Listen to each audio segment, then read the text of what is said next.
Good morning, Raptor freaks. Yachts here. It's Sunday morning, and we've got a Raptors preseason game against the defending NBA champion Boston Celtics in Boston today. And well, the Celtics played last night against the Sixers and routed them pretty badly. I think that the score in the game last night was 139 to 89. So you do the math. That's a 50-point victory by the Celtics over the Sixers last night. And in this game, the Sixers did not play any of their starters at all. So that's a big reason why. They didn't play anybody. They didn't play like their top 8 players. Nick Nurse doing the fuckery and like not playing Joel, Kyle, Maxey, Kelly Oubre, Paul George, Reggie Jackson, Eric Gordon, Andre Drummond, Caleb Martin. None of them played in this game, and they played like Jeff Doughton started for the Sixers with Yabusele and McCain and Council. So it was a real big mismatch. And the Celtics did play their regular rotation that's healthy last night, and they did play regular minutes. They played like 20 minutes each. Jason Tatum, Derek White, Drew Holiday, Jaylen Brown, Luke Cornett starting for the injured Porzingis. Because, yeah, Kristaps Porzingis is out. That's the injury for Boston. That's the main injury. He's out. And then Al Horford didn't play last night. But he could be playing today. Maybe he won't be playing. But the two big men for the Celtics are the guys that are out right now. Of course, the Celtics are the champions, and their team is focused around 4 guard kind of players with Drew Holiday, Derek White, Jaylen Brown, and Jason Tatum. Since they all played last night and they all played regular minutes, I'm wondering if the Celtics are going to really play the end of their bench against us today, and we may actually have a chance against them. Because the fact now they are on a back-to-back. They did play the game in Boston. They're going to play again tonight. So they didn't have a travel back-to-back. But they are on a back-to-back, and it's likely that every one of those main players that played last night against the Sixers will not play tonight.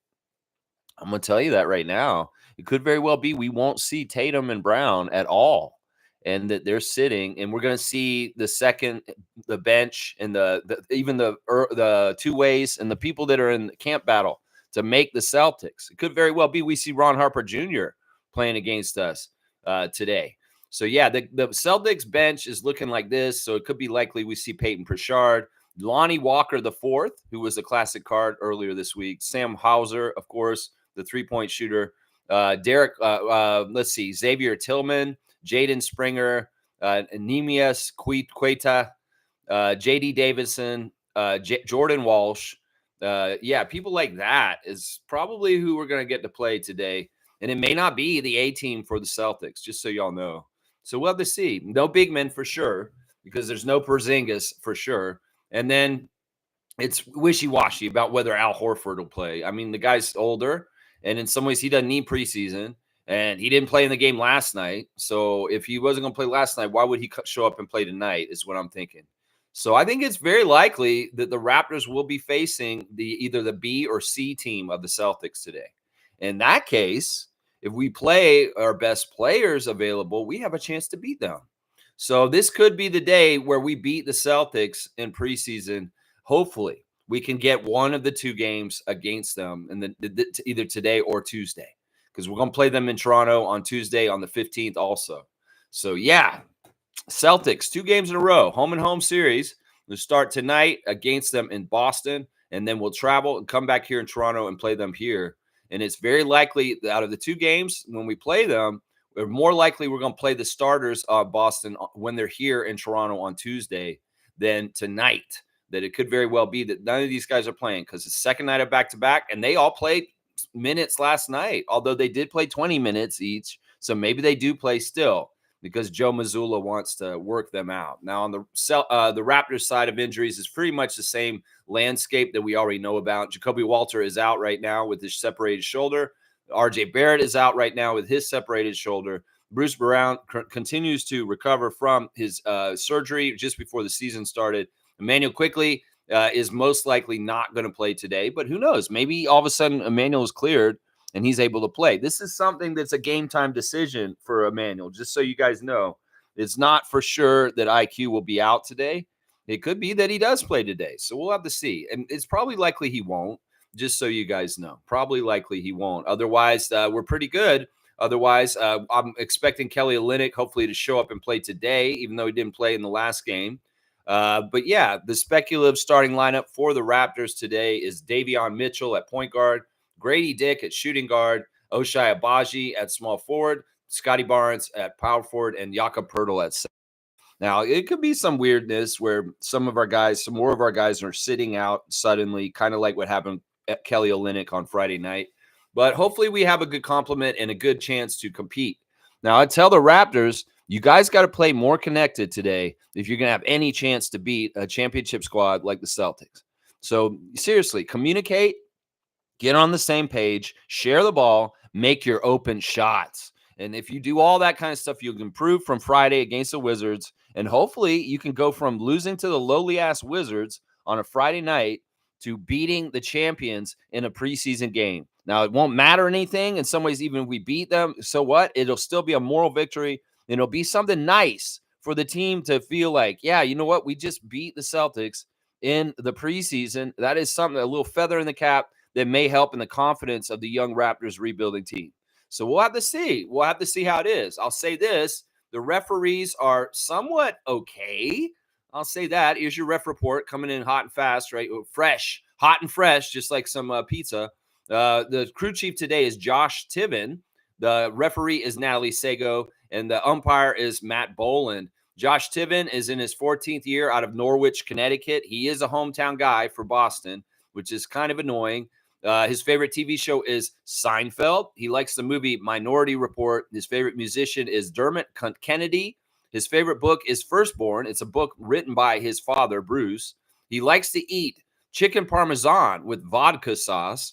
His favorite app is the IG. He'd most like to visit Hawaii, and his bucket list is to play golf at Augusta National. And also, he's a yo-yo expert, guys. Josh Tiven is married with 2 daughters, and he very much enjoys playing golf.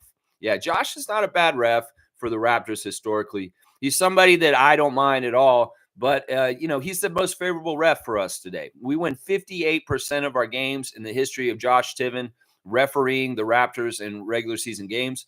But the Celtics win more percentage. They win 59%. So the split is 58-59 for the Celtics in favor of the Celtics with Josh Tiven.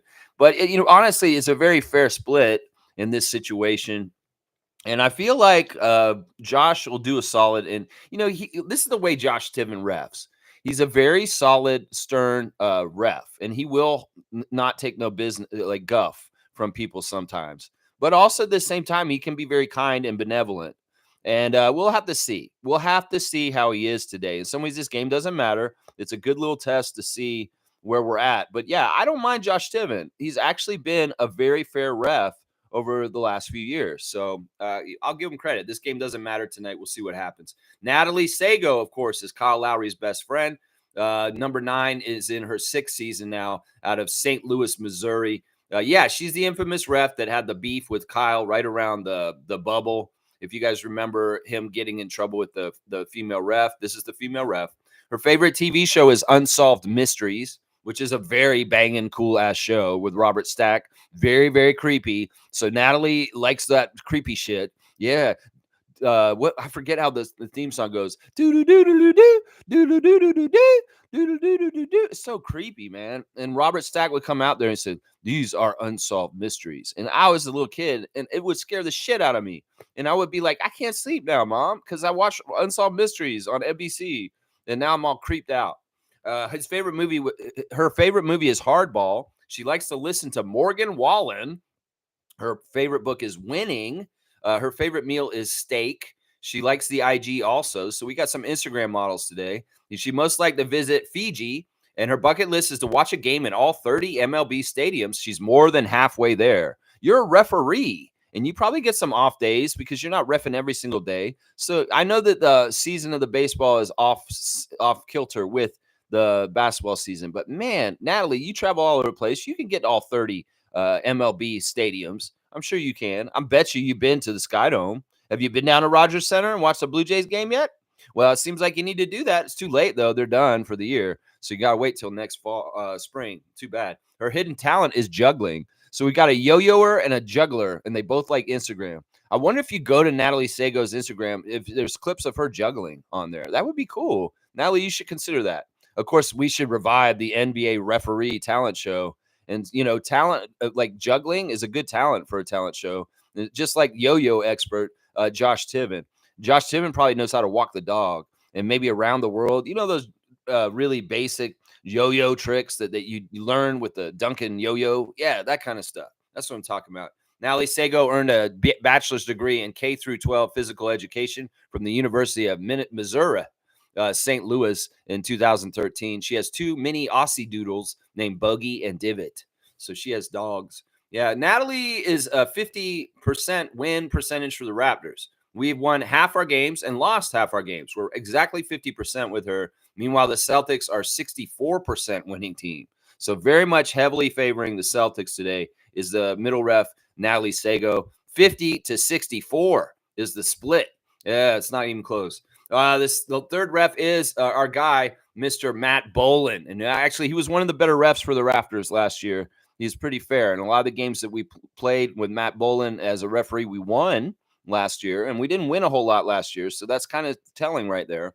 His 21st season out of Cromwell, Connecticut. Once again, another Connecticut referee with Josh Tiven refereeing us in Massachusetts. You do the math. That's not very far. It's almost like they call him and say, hey, you can come down from your house and come over to Boston and referee this game, Matt. And he's like, yeah, no problem. I'll just get on freeway and I'll head down and I'll be there for the game. So it's like they don't have to travel for the beginning of this. Sometimes this happens at the beginning of the year where they take the referees from their geographical home location and let them ref games nearby where they're at. So Matt Boland, Josh Tiven, just hopping the border from Connecticut to Massachusetts. No big deal. No big deal. His favorite TV show is also Seinfeld. So we've got 2 big Seinfeld fans. So we're seeing some correlations here in the ref crew. His favorite movie is Tin Cup. His favorite musician is Tom Petty. His favorite book is High Performance Habits. His favorite meal is pizza. He likes the app Dark Sky. I'm not sure what that is. Are you on the dark web, Matt Boland? Are you buying like illicit golf clubs or something like that on the dark web? Is this something weird? Because I know you're a big golfer guy. Yeah, and he must like to visit Scotland and play golf at Augusta National. So it sounds like Josh Tiven and him have a lot in common. They're from Connecticut. They like Seinfeld, and they both want to play at Augusta National. Why don't y'all just marry each other, Matt Boland? Oh, wait, Josh Tiven's already married. He's got daughters. Never mind. Matt Boland is an accomplished golfer. He is the golfer. He's competed in several PGA of America events and worked as a PGA professional. So this guy is actually a professional golfer. That's why I call him the golfer, Matt Boland. That's right. Matt Boland is the worst ref for the Raptors today. It's not very much worse than Natalie, though. 49.5% win percentage with the Raptors. So it's really a 50% win percentage, just like Natalie. Meanwhile, the Celtics win 61% of their games. So 50-61 is the split in favor of the Celtics once again. All 3 refs favoring the Celtics today. But yeah, it's not a horrible crew. Natalie could be a little sassy, but other than that, Tiven and Boland are pretty on the mark on the level. So I'm not totally hating this ref crew. If we have a chance to beat the Celtics, we may get one with this crew. Just so y'all know. So yeah, ref crew, it's all right. It's okay. Natalie may be a little spunky. Like I said, she could be a little like if somebody tries to show her up, like if Shamshay complains too much to her or something like that, she might throw him out or something.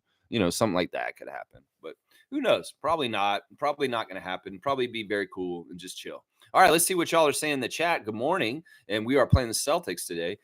Trevor's saying sooner or later, a person who wears 2 faces forgets which one is real. Wow, that's crazy. That makes me think of the Batman villain, Two-Face, Harvey Dent. Yeah, okay. Yikes. Yikes, Trevor. And he's saying also, Celtics should be tired. They are on a back-to-back. We should beat them. Yeah, they beat the Sixers by 50 last night. 136-86 or something. It's nuts. But it was Celtics A team versus Sixers C team. Nick Nurse pulling all the important players for the Sixers so that the Celtics don't get to see them. It's obvious strategy by our old coach, Nick Nurse, the way he handled the game for the Sixers last night by not playing his top 7 or 8 rotation players. He didn't play his rotation last night. He played everybody else except them. It's like almost like Jeff Doughton Jr. was playing small forward and Yabusele was the center. It's crazy. Yeah. All right. Here, Monique is here. Good morning, Raptor Freak crew, and happy game day. First look at the Celtics. Stay focused and locked in. That's all we can ask of them. It's a great test. This is a really good team that's really run very well right now. And in some ways, the Raptors need to run themselves very well with Darko's direction to have a chance to beat them today. I think that, like I said, the scenario where we beat them is that because they had the game last night, they do not play their A team. They hold them all out, which is very plausible and likely. And then we get to play a lower level tiered team of the Celtics and have a real chance to beat them.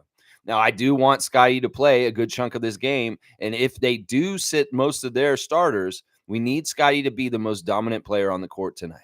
So that is very, very important for tonight. Of course, Scotty is slated and expected to play tonight, guys. So he shouldn't be out. If he is, that may be really weird. I'll be like, why are you sitting, Scott? You just came back and played one game, and you haven't played in 200 days before that. You should be out there getting your reps and getting ramped up for the season. That's how I feel about it.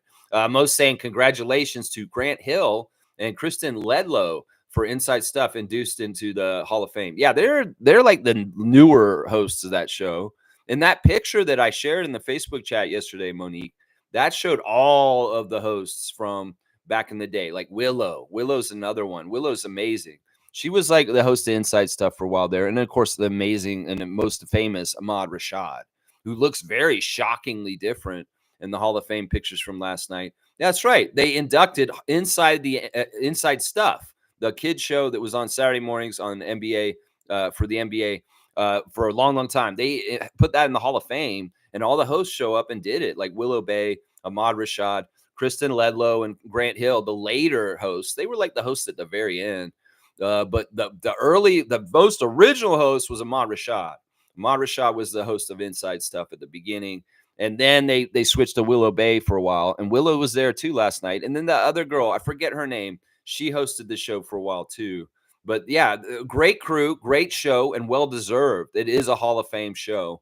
And NBA Inside Stuff is just a legendary show. In some ways, I will celebrate that show going in the Hall of Fame before I will celebrate the guys who go in that were former Raptors. I said guys, if you notice what I say. And you know who the other one is. Yeah, they were getting interviewed last night too.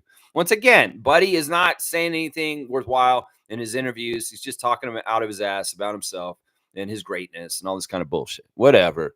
In some ways, it's like everybody else can fall back in love with Vince. I'm not with you. I'm sorry. That's just where I'm at. I'm just where I'm at. Yeah. Kaz is here. Good morning, Lex and crew. Good morning to you, Kaz. Kaz is on the weekend, so he's not on the road right now. That's right. There you go.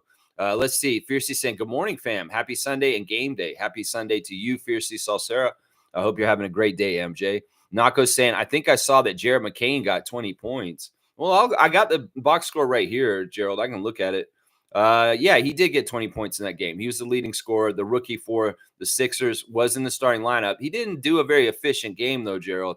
He was 9 for 21, 1 of 8 from 3 with 4 turnovers, and he was a minus 40 while he was out on the court. So, yeah, Jared McCain may have gotten 20 points, but it's a hollow 20 points. The scorer scores when a losing team is getting their ass beat, and he's just kind of throwing stuff in. Race Mode's here. Good to see Edmund. Happy Thanksgiving. Happy Thanksgiving to you, Edmund. And I hope you're having a fantastic weekend. Good morning, Lex and crew. Good morning to you, sir. And I hope you have a fantastic weekend full of family and celebration. That's what I want to see. Yeah. Nako's saying, ew, I don't know if we're going to play our team. Ew. I don't know if we're going to play our team. What do you mean? What does that mean, Gerald? Elaborate. That doesn't make any sense. I don't know if we're going to play our team. We're going to play our team. Our team is going to play tonight. Yeah, what are you talking about? All right, Trevor's saying, Sam Mitchell gave out the address on live TV. Crazy. Okay, yeah, we didn't need to bring this up. Our former coach of the year, Sam Mitchell, is crazy. We know that Sam Mitchell works on both sides of the border. He works for TSN on this side of the border. We'll see him with Leo and Kate Burness. And then we'll see him down south on NBA TV. And while he was on NBA TV, and I actually was watching him on NBA TV on Friday. I didn't see this particular part because I saw him during the Raptors game on Friday night talking with Chris Myers in the studio. And then later on, they did the Golden State game. And during that game, things got a little out of pocket. I guess this Chris Myers guy, I've seen him on NBA TV in the past. He's kind of a young, arrogant. He's a little arrogant. I don't know how he got the job, first of all. In some ways, sometimes these guys who do these jobs, like Greenberg and different people that are NBA TV hosts, they're kind of shady little sports media shit. Like I know because I was in this since college. In university, I studied sports media and doing radio, sports radio. And, I know the types that get into this. And some of these guys are little cocky assholes. Like it's like this guy, Sam, who's on Survivor right now, who's an NFL reporter. Yeah, he's one of those kind of guys. So anyway, I'm thinking Chris Miles is kind of a disrespectful little shit. And he's been saying stuff to Sam and pissing him off on the air. So Sam said, you know what, young man, you keep disrespecting me like this, I'm going to put your address on blast. So Sam Mitchell proceeded to tell this guy's address in Florida for his rental beach house and put it on blast. It's kind of funny, and it kind of wasn't serious, but you could also tell that Chris Myers guy was upset and horrified that Sam Mitchell was putting his private address on blast on national television. That's just Sam. He's crazy. Obviously, he has a beef with the guy. He doesn't look like working with him, and you want to make him feel really uncomfortable. And Sam, Sam's been in the league for so long as a player and then a coach and then as an TV person. In some ways he's ensconced in the NBA media world as much as in some ways I wonder why. But yeah, Sam was making fun of the guy for how much he makes and then saying, yeah, if you knew where this guy lives, you'd be like, I mean, why are you even doing this, Sam? Some ways it's a bad look. It also was wondering if Sam was a little bit under the influence of something, because he did seem a little glassy-eyed and a little bit out of control. I don't know, man. At least he's not on NBA TV dissing Canada and the Raptors behind our backs like he normally does. So, I mean, I'll take this action over it, Trevor. I'm sorry. If he's going to put on blast his swarmy little co-host and put his address out there, that's funny. That's funny to me. And in some ways, Sam Mitchell doing out-of-pocket shit like that on the media, well, I expect that kind of stuff from him. He's never been able to totally filter himself. And in some ways, I admire that. I admire that he can get on the national TV, corporate national TV, and say some crazy out-of-pocket shit like he did on Friday night. Now, that Chris Miles guy is a douche. So in some ways, I have no problem with what Sam Mitchell did. It's pretty funny. Infamous saying, salute, freaks. The address was fake. It was a fake address. Well, it was also a timeshare. It wasn't actually an address owned by Chris Miles. It was actually there's a lot of beach property down there that's owned by somebody who just shares it out to people, timeshares. So it wasn't like he owned that house, and maybe the address was fake, and it was kind of trying to be comical. But you know what wasn't fake? The problems between those two guys. Yeah, you could tell that there's real animosity from Sam Mitchell towards his co-host. So even if the address was fake, the joking around and the seriousness of what was being said was very real underlying. You could tell. Fiercely saying, hey, Lex, no more card of the day. No, we still do the classic card of the day. We did one yesterday. I forgot to do one the other day, but yeah, we still do the classic card. Here's the box. We'll be doing it all every day still for as many streams as I do. I'm going to try and do that. Yeah, Trevor's saying I'm back home so I can watch the game. All right, so Trevor's back from his European vacation to Portugal.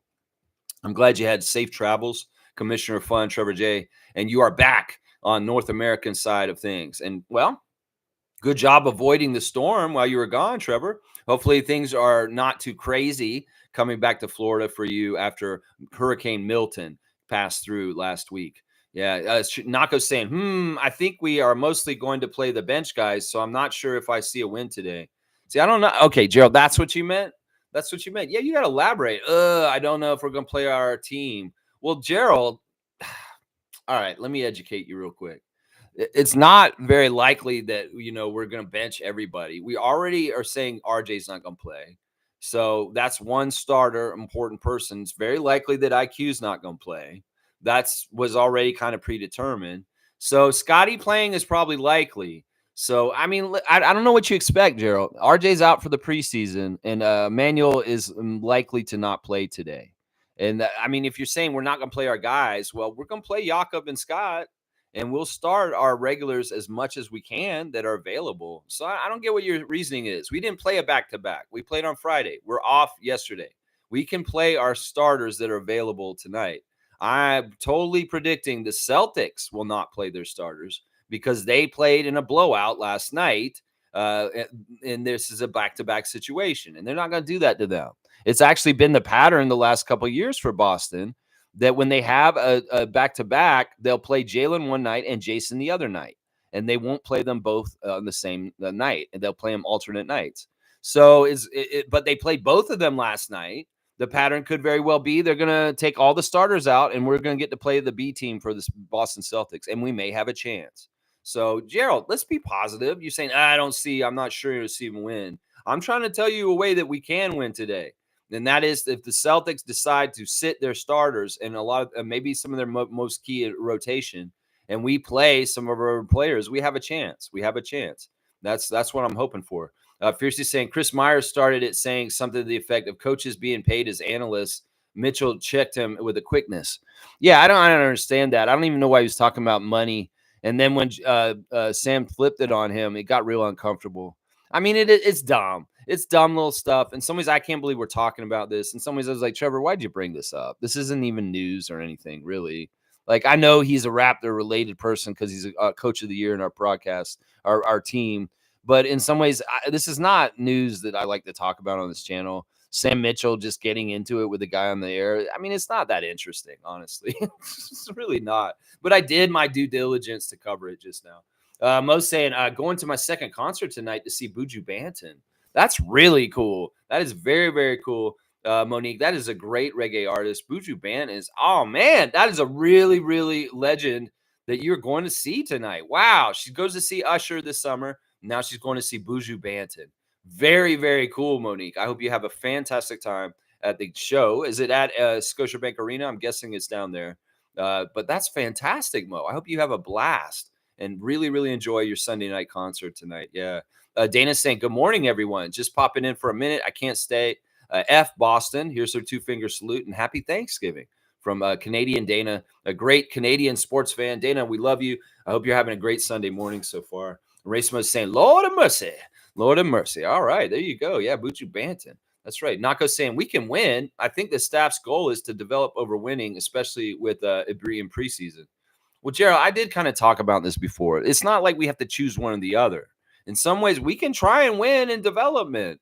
And in some ways, he should be trying to instill that. Now, the stuff that happened on Friday is basically like, okay, if Washington's going to play their A team and we're going to play our C team in the fourth quarter, we're going to get blown out in the last quarter and we're going to lose by 18 like we did against the Wizards. So in some ways, we got to look at this like it matters when I say B team, A team, C team, because there's starters. They're the A team. There's the regular bench rotation players. That's a B team. And then the C team is guys that aren't even in the rotation that are prospects like the rookies, the two-ways, and the Exhibit 10s.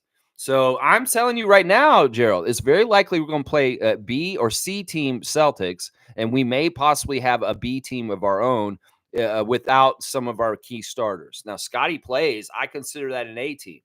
That's what I say. I consider it an A team if we got at least 3 of the starters. And if we have Grady, Jakob, and Scotty, that's 3 out of the 5 regular starters for the Raptors. So that's the thing. We could be like Raptors A team versus Celtics B or C team. We have a good chance to beat them because our A team should be better than their B or C team, right? Logically. So in some ways, this term matters in this situation when I use the A, B, C teams with the teams because it can really gauge and handicap who you think will have the best chance to win. So if we have an A team, which I consider 3 of the 5 starters without RJ and Emmanuel, then we have a good chance to win. We really do. It's just that we got to play smart, but it may be also at the same time by the end of the game, we're playing our C team against their C team, and their C team may be more organized and better together because they've had more time together. And in some ways, also the Celtics system may be more ingrained on the team roster overall than ours because we're very new and fresh. So that's another factor that could be a problem for us winning is that, the Celtics have their shit together because they're the champions. We're a rebuilding team coming from a 25-win season. And in some ways, our guys may not be like they're all a bunch of rookies. So it'll be interesting to see. Trevor's saying it's only preseason. Let's be positive and develop the right way. The goal is to get better. That's the right attitude right there that Trevor's saying right there. And I mean, I say this. I like to develop with winning. I don't see why they have to be different. In some ways, you need to learn how to win and get some wins while you're developing. So I think that every time the goal is to try and win. But if you're not putting your best team out there like we did on Friday, you probably won't. And that's just how it is. So we'll just go with it and how we see it. And if the Raptors have an opportunity in a close game situation tonight to beat the Celtics, hopefully they go for it. And they don't just kind of say, yeah, we're just going to roll the Shamshay and everybody out there that's from the end of the bench. And like, we're not really actually seriously trying to win this. Because there is different modes that we can see. And on Friday night, Darko did not try to win the game on Friday night. That was definitely development over winning. But I like winning while developing. If we could do both, that'd be great. That'd be fantastic. Most saying at Scotiabank Arena. Yes, speaking of Scotiabank Arena, I love the new renovations. Wow. Yeah, in some ways, I'm not too thrilled about them doing all those renovations because they make the ticket prices go up. In some ways, it's a bullshit way for them to say, well, the team's not good, but we can raise ticket prices because we did all these fancy trimmings and stuff like that. The only area that I'm actually really impressed with is the entrance, the gate 1 entrance, because that area has looked so bad for a few years now. The fact that they are making the entrance to the arena look better is awesome. Now, that hot stove bar and all the other stuff inside, that's shit that I'll never see because that's all in the second level, and it's not for average fans that come to the arena. Those are the kind of little hiding little bars like the Drake Club that the very privileged that sit in the 100 level near the court that get to.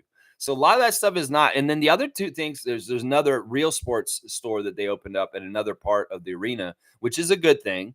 And then they have these stupid, oh my gosh, and this is something I hate once again, the walkout grocery thing they're doing in the arena. This self-checkout, and they're forcing it. In some ways, I used to have a job as a concessionaire at the Air Canada Center 20 years ago, and they're taking those jobs away. The people that used to have the jobs and stood at the cashier and took your money and sold you the goods, they're out of the picture because they just have self-checkout lines. So fuck that bullshit. Fuck that fucking changes at the Air Canada Center / Scotiabank Arena because they took jobs away from people by making self-checkout markets. Yeah, it's all bullshit. In some ways, there would have been some kids, some teenagers, some early 20-year-olds that would have had jobs. Instead, they want to build little self-serve kiosks where you can just walk in and out and buy shit. Yeah, that shit pisses me off, man. That shit pisses me off because not only is AI taking jobs from people, self-checkout lines are taking jobs from people too. So I'm sorry, Mo. I'm not happy about the renovations with the Scotiabank Arena. Is basically they're just fucking. To me, when they do the renovations to Rogers Center and Scotiabank Arena, to me it signals is organized crime money laundering. Is what it signals to me. Or just like we gotta justify bloated season ticket prices by saying, well, you guys, you don't understand why the tickets are so high. Well, look at this fantastic new entrance to the arena we built. That's why.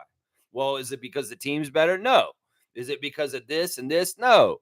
And we're going to spend $100,000 on a court we'll use for 2 games also. Yeah, in some ways, the spending by MLSE on this kind of bullshit pisses me off, Monique, honestly, because they could be spending money in better places. And I don't like people losing jobs. Let's just put it that way. And the self-checkout shit is bullshit, is what I'm going to say right there. Yeah. Nako's saying Shamshay needs some G League. We also need Shamshay in the film room. Yeah. He needs everything and all of it and absorbing it, all of it over and over again. And just more and more. Yep. Shamshay's going to need a lot. And he's a project. He's definitely a project. It's going to be very interesting to see his growth and his path over the next few years and seeing like the milestones that he gets to. Hopefully he gets some really big career milestones and everybody's like, whoa, where'd this kid come from? Cameroon. That's where he came from. Cameroon. That's right. Good morning, Rapid Free Crew. It's Cool Cat, the coach. Enjoy the meal gathering today. We'll be at Buju Banton concert. She's going too. So maybe you'll run into Monique because Monique is going to be at Buju Banton. Going to be a great reggae vibe tonight. We'll be inhaling all the ganja leaves with the munchies. Laugh out loud. Non-smoker high. I love that. Yeah, that's funny. That does happen at Scotiabank still. You wonder, like, you shouldn't be smoking any cannabis inside the Scotiabank Arena. What is a concert? People do that. Oh, yeah, they do. And you smell that funky tobacco. And for somebody who's like Cool Cat, who's not a normal cannabis partaker, yeah, she can get a little extra special feeling that she don't normally have. This is kind of like what happens on 420 when everybody comes down to Yonge and Dundas Square and we all sit in there. I know because I go myself.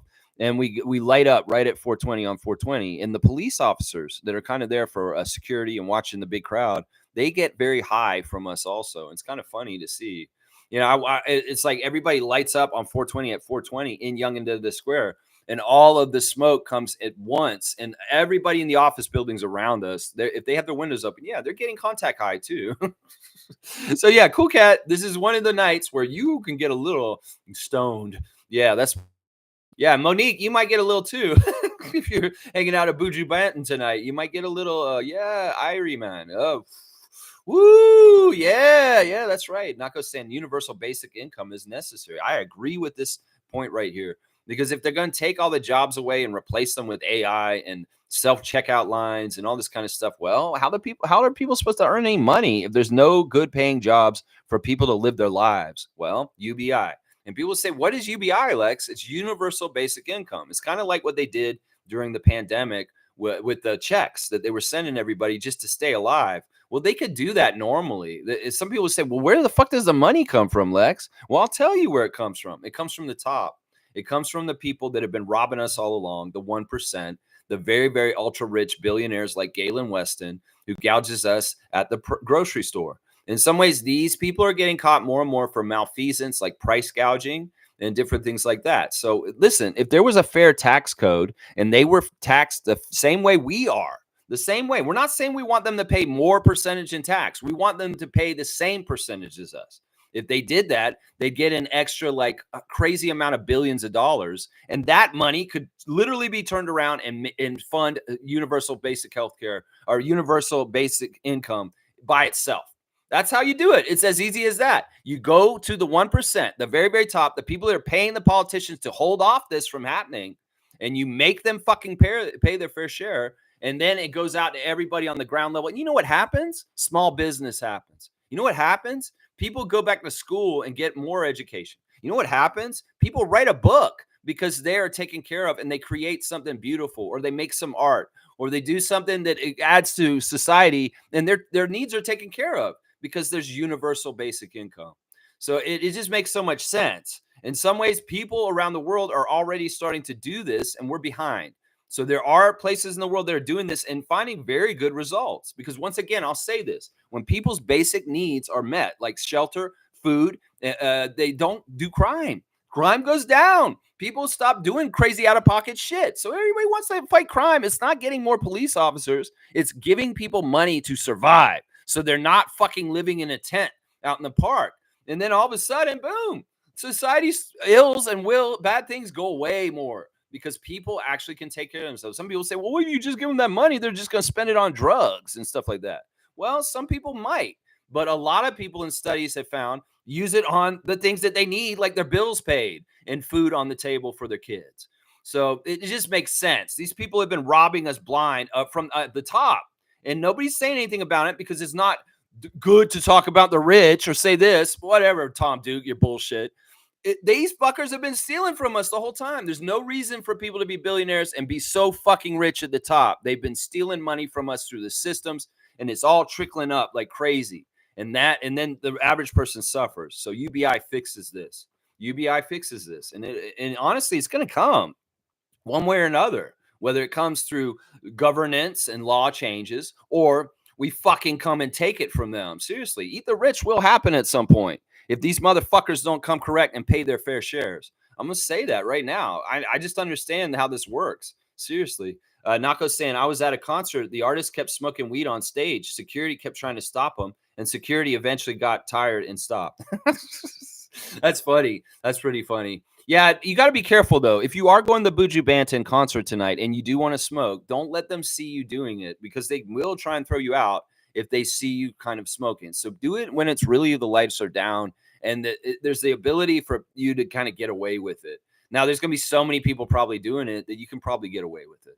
You probably can. Yeah, Monique's saying, sorry to piss you off with all the time. I think I love the renovation because of the open space. Mo, this is just differences of opinion. I'm glad you like it. And if you think it looks beautiful and you think that it looks open, it's just me giving my side of it and kind of how I see it is. And you didn't piss me off. It's just we have different opinions. I love your opinion. I love that you like it. You should have pride and love our home arena. And I'm glad you do. I love it too. It's my favorite building in the whole entire world.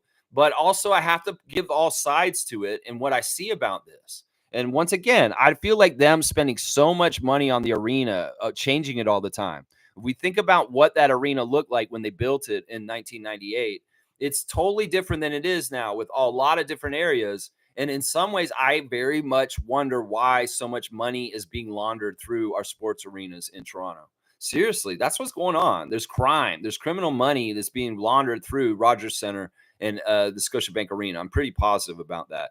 And honestly, once again, I'll say why I'd rather have ticket sales go down, like ticket prices go down, than just all these fancy new little areas that I probably will never see in my life. I will never be in that hot stove bar that they showed the pictures of because I don't pay tickets to sit on the really premium 200 level or the very close courtside stuff that has access to that stuff. So in some ways, it's like I like the entrance. The entrance is something everybody can share and enjoy, and it's a better gate one entrance. And I do like the extra real sports store. But the other stuff, I really hate the self checkout stuff.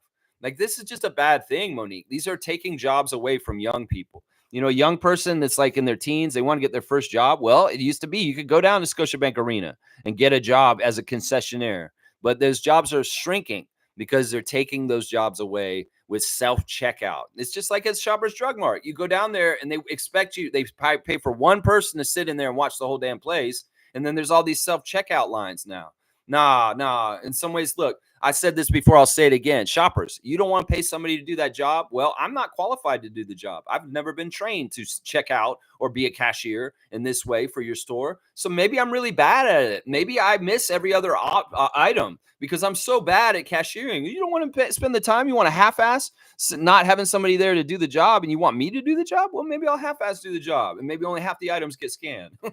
I'm just saying, I'm not trained to be a Shoppers Drug Mart cashier, so I'm sorry. I'm not going to do the job properly because in some ways, it's just how it is. I know. Anyway, all right, let's get back to basketball. All right, let's see what's going on today. Leo Routon's life tip for today. As time goes on, you'll understand what lasts. What doesn't. Time solves most things. And what time can't solve, you'll learn to solve yourself. Very, very wise words from Leo Routon's on his life tips today. Fantastic stuff. Love that so much. Leo, you're a wise man, and we appreciate you. Guys, there is a birthday today that we need to celebrate, and it's our guy over in Japan, Mr. Yuta Watanabe. Happy birthday to you, Yuta. He is turning 30 today, guys. So he's going from his 20s into his 30s. Of course, Yuta retired from the NBA, and he went home professional basketball in Japan now. So, yeah, we love Yuta Watanabe, former Raptor. Happy 30th birthday to you, my guy. Slim Duck has got the Oregon Duck in his Instagram stories. And he's got, I guess it's college football time, and he's hyped. So he's hyped for his alma mater, the Ducks. And that's why Slim Duck is because he's an Oregon Duck. That's right. Jamal Shed is putting Davion Mitchell on blast on his Instagram stories. Good to see the team together, the point guards together. And he's also booing the Oklahoma Sooners in his football post on Instagram stories right now, as far as like, he's a Texas guy, obviously, Texas Longhorns, and they're thumbs downing the Oklahoma Sooners. Nah, for real, is what he's saying. Kelly Olynyk has some kids camp, and he's saying, Kelly got you guys something. Come around the corner here, and we'll show you campers what he got. They won't show us what he got him, though. They're very excited, though, when they see it, but they don't show the whole clip. Like, what the hell did Kelly get those kids? I have no idea. What is it? And then Kelly's at some sort of restaurant. It looks really nice. It's in Boston, I'm sure. He's at Felipe's in Boston. And in some ways, Felipe's looks like kind of like a highfalutin. What's that restaurant? Why am I not remembering that stupid restaurant right now? Chipotle. It looks like highfalutin Chipotle is what it looks like to me. Felipe's. Dylan Disu is celebrating the Texas Longhorns right now. Dylan is 905er still. I do believe he is. Let's see. Norman Powell in preseason mode still with the Clippers over there. They were playing the Nets. And there's a spook house somewhere. I think that may be Norman's house. He has his house done up really cool with all kinds of spooky stuff.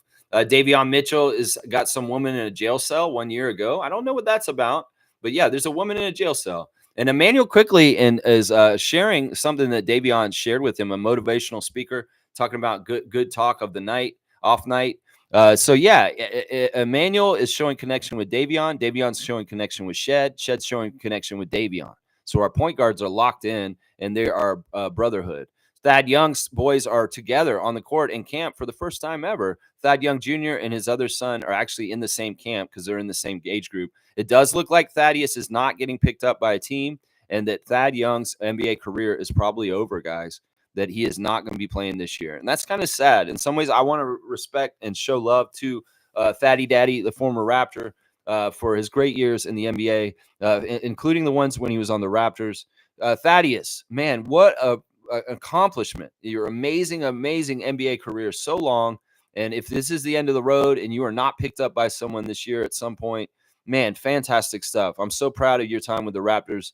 That crossover on Joel Embiid will live on forever. And Thad, wishing you well in the next stage of your life, if it is all over now at this point. But yeah, your sons will carry your legacy. And I'm telling you, Thaddeus Young Jr. is going to be in the NBA, guys. He's very good. I've seen him. I've seen what he's doing at his age group right now. And the kid is all set up to be an NBA player. I'm telling you right now, he's a real one. This is no Bronny James right here. Thad Young Jr. is going to be in the NBA. Mark my words right now. There's Emmanuel reposting Davion's clip that I was just talking about. DJ Carton showing an action shot from him guarding Jordan Poole in the Wizards game on Friday. There he is coming in with the fits. And he's also got a picture on the street in Boston. So we know confirmation that they were in Boston yesterday already, getting ready for the game. They probably traveled there after the game on Friday night from Washington directly to Boston. They didn't do media, so I'm guessing they went straight from the arena against the Wizards, got on the plane, flew to Boston, and they've been in Boston since Friday night. So they had all day yesterday, and now they are playing today. There you go. Bruno Fernando showing a big hug with him and Vince Carter, who's at the Hall of Fame this weekend getting inducted. So Bruno's showing love for VC. And also, let's see, what else has he got on there? He's showing a guy who's holding the Angolan flag. I'm not sure who that guy is. So, yeah, he's going to be – I think – is that Queta? I'm not sure who that is. DeMar DeRozan getting ups from Steph Curry. Steph Curry finally reading Above the Noise by DeMar DeRozan. And, you know, Steph, you're mentioned in the Above the Noise book, and I'm sure you liked what DeMar said about you, because this is what he basically said about Steph Curry. He said, I'm very proud to come into the NBA in the same draft class as the great Steph Curry, the guy who changed the league with his three-point shooting forever. In some ways, I feel it's really cool, like that I've been in the league as long as Steph has. And I'm sure Steph feels a lot of admiration and respect towards DeMar DeRozan also. So very, very cool to see that. And Steph was saying, basically, I hadn't read this book yet, but I finally read it. I'm a little late to getting to it, but what a fantastic book. Putting an endorsement out for DeMar DeRozan's Above the Noise. So very, very cool, Chef Curry. Of course, we love you in Toronto, youngster, from playing your middle school days here in Toronto when your father played for the Raptors. 905 is putting Chris Boucher on blast for his great performance for the Wizards against the Wizards on Friday. 22 points, seven rebounds in 18 minutes. Yeah, that's a former G League alumni, Chris Boucher. Amari Moore is in there working hard. He's listening to Drake. Heard your first-person shooter. That's right. He's listening to Drake and getting worked out for his year coming up in 905. That's right, Amari. Get those arm muscles big, because we need you out there with your wingspan stealing the ball for the Mississauga team. That's right. Jamal McGlure giving out the food at 3095 McCowan Road yesterday. There was so much food out there for Thanksgiving, giving it out to everybody from Longo's food. Really, really cool. Jamal is celebrating all kinds of stuff. They had a DJ out there, all kinds of stuff. He was also at MLSE Expo 2024 down in the arena with the I guess that's with the employees when they're getting ready for the new season. That's what's going on there. So yeah, Jamal McGlure, very, very busy weekend giving out turkey and Thanksgiving dinners to the community out in Scarborough. So good stuff always from our community ambassador. There you go. There's your Raptors Instagram stories for today. Yeah, interesting stuff, man. I like how our point guards are bonding. Like Emmanuel Quickly, Davion Mitchell, and Jamal Shed, they seem like birds of a feather, that they have a lot in common and that they do enjoy each other's company and sharing knowledge and being point guards in the NBA. So good stuff there. I like that. Tobias is saying, I'm a Longhorns fan as well. There you go. And there's a very strong Texas contingency around our team now. The Baylor guys, Jamal Shed with his Houston connection. And then, Dylan Disu is a Texas Longhorn on the 905. So, yeah, there is some Texas love on the Raptors team right now, Jacoby Walter and Davion Mitchell. Yeah, yeah, very, very cool. Mo's saying good to see Jordan Lloyd still hooping overseas. Jordan Lloyd still champion of the Raptors, champion with many people, Mr. T-shirt guy, Mr. Guy in a suit in the Kawhi shot picture. Yeah, well, Jordan Lloyd, long live your basketball career and keep getting championships wherever you're playing, my guy. That's right. Cool Cat saying Chris will get picked up by a contender this year. He is still a great player despite his age. Yeah, I don't know if that'll happen. In some ways, I don't wish that for him, Cool Cat. I know you're always about this. You're like, you don't want our guys like Chris and Pascal to languish on our team if it's not really a winning team. You want them the opportunity to go somewhere else. Well, I'll tell you, Chris is not worried about this, what you're saying right now. Chris had an epiphany this summer, and he realized just how blessed he is just to be even in the league. In some ways, it's like he's not this selfish player who's like thinking about his minutes or rotation or anything at this point. He's just doing what is supposed to be done by a professional at this point. Last year, if he sulked at the end of the bench because Darko didn't use him, that's not going to happen this year because he realized this summer, somehow, some way, he realized just how freaking special and lucky he is to have the long NBA career he has. He's seen so many guys leave and not be in the league anymore. He's seen them just recently, people like Jordan Wara and stuff like that. And he's like, holy crap, this is how close I could be to being out of the league. So I'm going to practice gratitude. I'm going to take what I get and I'm okay with it. In some ways, this whole like want for more kind of thing from NBA players is stupid because honestly, there's only 30 teams. There's only limited spots. And if you're just in the fucking league, you should be happy. And I think that that's where Chris is at right now. I think that he's like, you know what? If I stay on the Raptors this whole entire year and I don't even play that much, I'm very happy because I'm making a millionaire's check for playing a sport that I love. And I'm blessed either way. That's where he's at this point. He went from saying, I want to be the next Kevin Durant when he was younger and having really crazy ideas about what he could do offensively to like grounding himself. Okay, I'm okay with being a role player. Then off the bench to being like, you know what, I'm just happy to be in the league. And that's where he is at this point. I think you may be right that he has an expiring contract that's attractive to other teams, and he is useful in certain ways, that he could be a trade target for a contending team to get to. But don't hold your breath. There may not be anything like this also, and then he may be just a mentor on the Raptors and playing this year. And you know what? He's playing his ass off because he's trying to re-up with us also. So let's not get it twisted here. Chris has 2 rings. In some ways, he has nothing to prove in this league at this point, and he's not ring chasing. So if another team sees the utilization of him as being very good and they want to get him for some reason, I could see that. But otherwise, Chris is very happy where he's at and what's going on right now. In fact, I've seen a piece in him that I've never seen before to start this season, as far as a wisdom and understanding just how blessed and grateful he is to have his NBA career the way it is. So, yeah, let's not get it twisted. I can understand more why you would say this about Siakam. Siakam is a certain level of player, and in some ways, his powers should be on a team like the Pacers to help them in that way that he is right now. But Boucher is a totally different story. Totally different story. And his idea what his rest of his career may not be anything like what you think it should be. It could be that he's like, yeah, I'm just fine with hanging around on the Raptors for as long as I can. I told him myself this summer on Twitch, when he was on Twitch one day, I said, Chris, it'd be awesome if you could be the Raptors Udonis Haslem and just kind of hang out and be a vet that's around, good for vibes, even if you don't play so much, even if you're just hanging out at the end of the bench, being that kind of culture guy, especially since you're Canadian and you know that tie is very important to our team.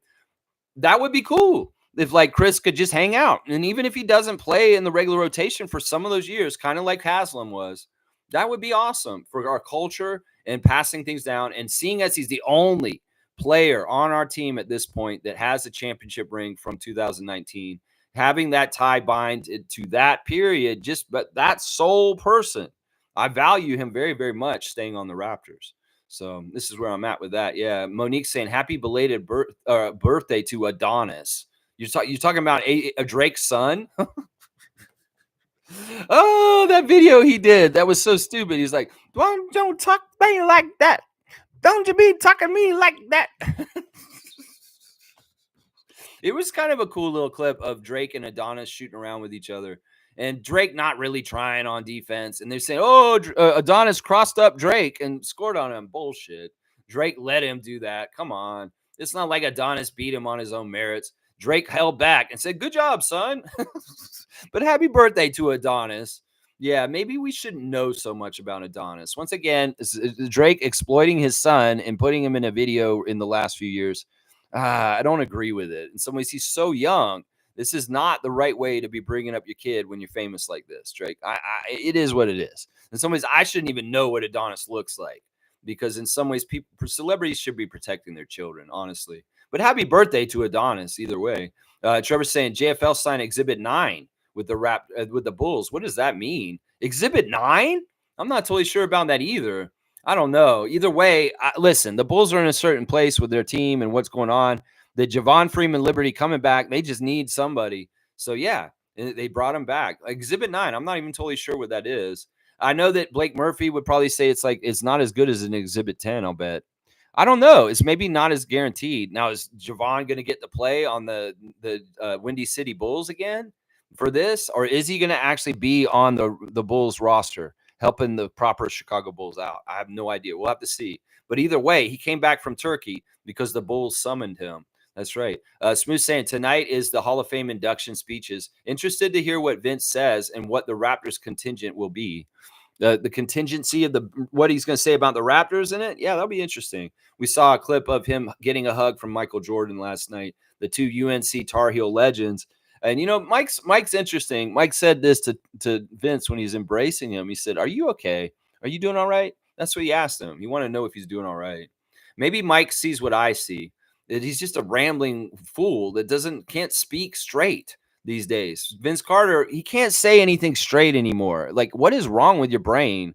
There was a little bit of an interview where he sat down and he's talking. They're asking him, who are you going to thank when you get up there? Which players are you going to thank? You know what Vince said?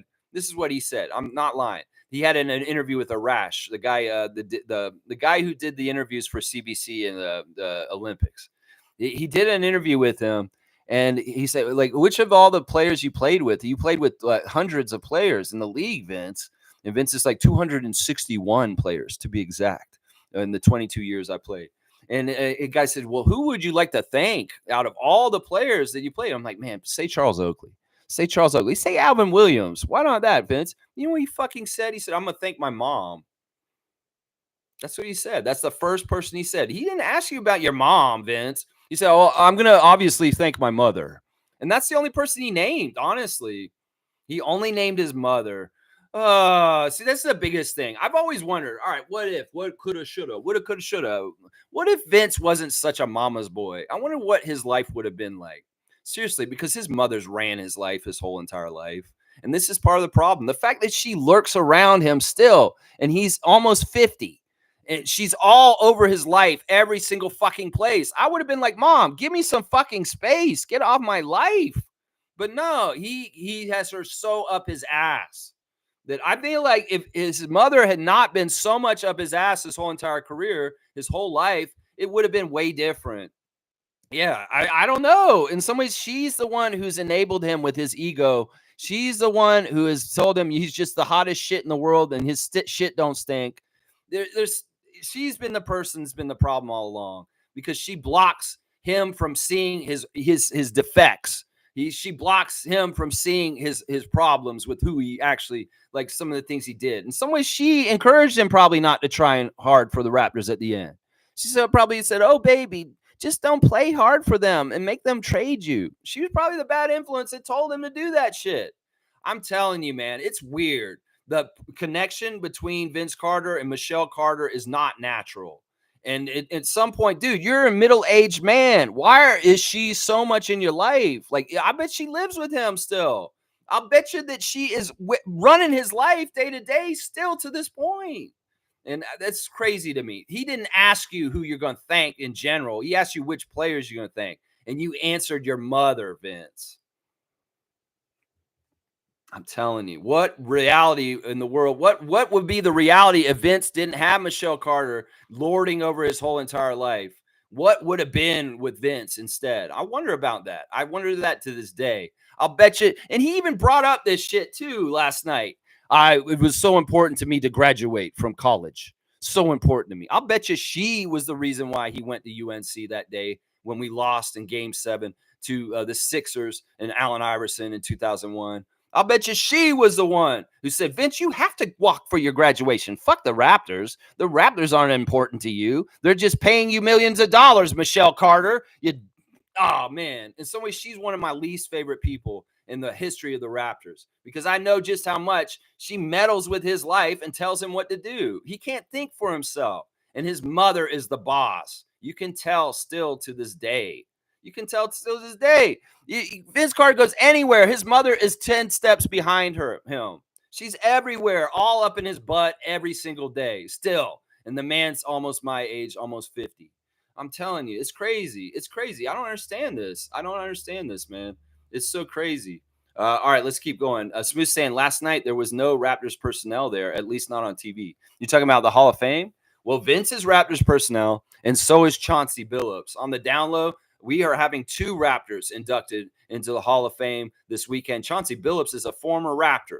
And in some ways, as much as Olajuwon and Tracy McGrady and Chris Bosh are in the Hall of Fame already and their former Raptors concluded, well, Chauncey Billups is getting added to that name also, to that list of former Raptors that are now in the Hall of Fame.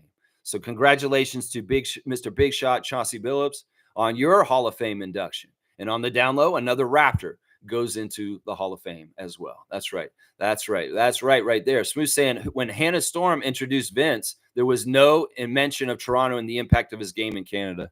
Yeah, I'm not worried. I'm not going to be checking all this. I don't care. In some ways, this ceremony and all this stuff is bullshit. In some ways, Vince showed up casual once again, but I guess this part was the casual press night last night. The official thing will happen today. But it is what it is. I think that what Kareem said and some other people said is let's watch Vince in Toronto on November the 2nd with his jersey retirement ceremony. And then let's watch him in Brooklyn when he does it there. And let's compare and contrast. Let's see how he handles it as far as what he says to the Brooklyn crowd when he gets his jersey retired to what he says to the Toronto crowd. And in some ways, he's still dodging certain questions. He's still not getting asked certain things. And yeah, I don't expect the Naismith Hall of Fame to capitalize or very much promote or spotlight his Raptor years, even though his Raptor years are the most important years of his career. It's obvious. And once again, we're talking about a player that made the Hall of Fame mainly because of an exhibition dunk competition. But we got to keep this all in the right kind of like a perspective. We're talking about a player that's not getting into the Hall of Fame for championships. He's not getting in the Hall of Fame for MVPs, not getting in the Hall of Fame for mostly for his playing career. He's getting in the Hall of Fame for exhibition dunk competition that he was in and an effect that he had on Canadian sports. And in some ways, they don't want to talk about that aspect. That's fine. They don't have to talk about how he helped the sport of basketball grow in Canada. He doubled down on his dumbass comment once again at the Naismith Hall of Fame press stuff last night, saying that he was talking to Alvin Williams recently. And he's saying, Alvin, remember how in Toronto, they didn't have any basketball courts until I showed up. Yeah, they didn't have any. These kids up here were so underprivileged. They never had any basketball courts. We're going, you dumbass, Vince. We had basketball courts up here before you built Dixon Court. He keeps trying to say this, that like Canada didn't have basketball courts until he came and showed up. That's bullshit, Vince. These schools had basketball courts around the corner from people's houses all the fucking long. And in some ways, it's insulting to the kid from Kiel that you're saying that basketball didn't exist in Canada before you showed up in 1998. That's bullshit. That is bullshit. How the fuck did Leo Routens become the kid from Kiel in the late 70s into the 80s? Yeah, exactly. So it's like, quit fucking walking around saying that like Canada was such a crazy country. They didn't have any basketball courts. Their kids couldn't go play basketball. That is a lie. There were basketball courts down the street from people's houses in Toronto. People could find pickup games around the city. So I stop pushing this bullshit that's trying to say that Toronto didn't have no basketball courts before you showed up. It's so stupid. I can't believe that they say that. I can't believe he says that. He keeps saying it too. It's like ridiculous. It's really, really, really dumb. Really, really dumb. Most saying the way I read Cool Cat's comment on Chris, she's downgrading his time here. I know she loves Pascal, but come on, I support heavily on the Raptors. Well, she wants Chris to be happy on a contending team. And I'm trying to tell her that's not necessarily what he wants. In some ways, Chris right now, I think what he wants is stability for his child, his young child. I think that's probably number one. And in some ways, I've talked about this. Chris is lazy. He don't want to leave Canada. In some ways, him going to go play for another team and deal with a new coach, new teammates, new system, it's really kind of hard to navigate. He has a hard enough time navigating the changes in the Raptors where he feels comfortable. And in some ways, going to a whole other team just to go to other team to ring chase, I don't think that's on his agenda. I really don't. He has 2 rings. He has a ring with Golden State. He has a ring with the Raptors. In some ways, just getting a ring is really special, and he understands that. That's what he said. He said, I have 2 championship rings, and most guys in this league do not have one. So in some ways, he can pitch himself and say, I've had a very successful NBA career, and what do I have to prove? That's why I think that he doesn't have this aspiration that Cool Cat thinks he has. I think that he's very happy being on the Raptors, and he's in a really good place with Darko. They had an eye-to-eye. They met, and he understands exactly what Darko's looking for. And in some ways, he's ready to succeed and excel in Darko's system because they are on the same page now. So, I mean, I don't know. I don't like when Cool Cat's projecting Chris to be on another team. And that's what bugs me. I don't want to see it. I've already said goodbye to people like OG and Pascal and Fred. And I was saying, like a couple of years ago, we need to protect our championship Raptors. And they're gone. OG's gone. Pascal's gone, and we have one dude on our team that has a ring at this point. And in some ways, I'm going to hold out and say, no, Chris is not going to go to a contending team just because he has an expiring contract and he's attractive for that. I mean, if it happens, so be it. If he's in a deal with Bruce Brown Jr. because they're both expiring contracts and some team wants to do something with it, so be it. But I'm not wishing for this or wanting for it. That's for sure. No, I'm not. And I don't think Chris is either. I think Chris is very happy and comfortable with where he's at right now. Smooth saying, to be fair, she didn't talk about New Jersey either, but let's be real. It's Toronto that everyone remembers him with. Well, the cool thing is, and this is up on ESPN's NBA main page right now, is there's a picture of Vince, and he's in the Raptors jersey. And then, most of the pictures they're going to show of Vince Carter this weekend around his Hall of Fame induction will be in a purple Raptors jersey. And that's right, and that's just. And in some ways, it is what it is. We've had Nets fan come in here and the stream, he doesn't think that he deserved to get retired with them. Like, we don't think he deserves to be retired with us. And Nets fans saying his career is not that good as far as I don't understand why we're jersey retiring him in Brooklyn either. So it's very interesting. Excuse me. Smooth saying, when I say personnel, I mean Raptors management, Messiah or Bobby, even Ed Rogers. What do you mean? Oh, you mean like people being there in the crowd? Well, that's last night's event is more press for NBA press, and it's not really the real ceremony. So tomorrow, today now, we'll see a different kind of people there. There may be more Raptors representatives for that. And who knows? Maybe none of our guys will be down there. Tracy McGrady will be there, and he will be inducting him. Who knows? Maybe they'll show Charles Oakley sitting in the crowd or something like that, smiling about it. Maybe Alvin is there. Who knows? Maybe Alvin Williams will show up for Vince. We don't know for sure, Smooth. And we can't go by last night's events because last night's really kind of more private press kind of events with different things that they were doing last night. Cool Cat's saying, if Chris is fine not being able to get minutes and be a mentor now to the young players, then it's great. Yeah, he's okay with this. He said this just like in the last 2 weeks, Cool Cat, that he's found a place of peace at this point. He's not feeling like in a weird place as far as like not playing a lot and stuff like that. He gets it. He really gets it. Some people realize what they've got before it's too late. And that's what Chris is doing right now.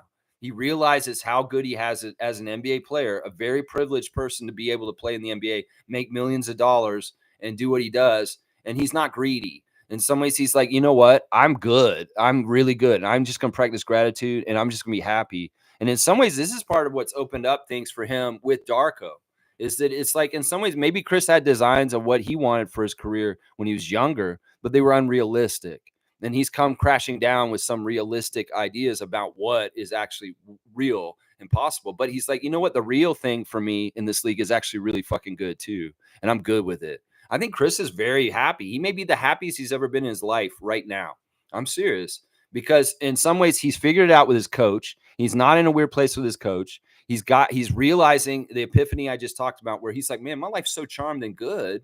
And he probably is very, very happy because of his young child too. I bet you he gets so much joy from his kid. And that, he just has to say, pinch myself. I'm a millionaire that plays the sport and I'm very, very happy.